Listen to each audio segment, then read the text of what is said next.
குயில் ஆடாத மயில் நானாக இருந்தேனே. பூவோடு வரும் காற்றாக என்னை நீ சேர தெளிந்தேனே.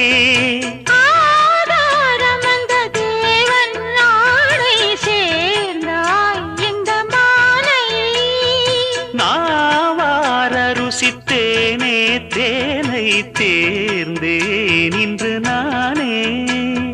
வந்த துணையே வந்து அணையே, அந்த முள்ள சந்திரனை சொந்தம் கொண்ட சுந்தரியே. சாமி கிட்ட சொல்லி வச்சு சேர்ந்தது இந்த செல்ல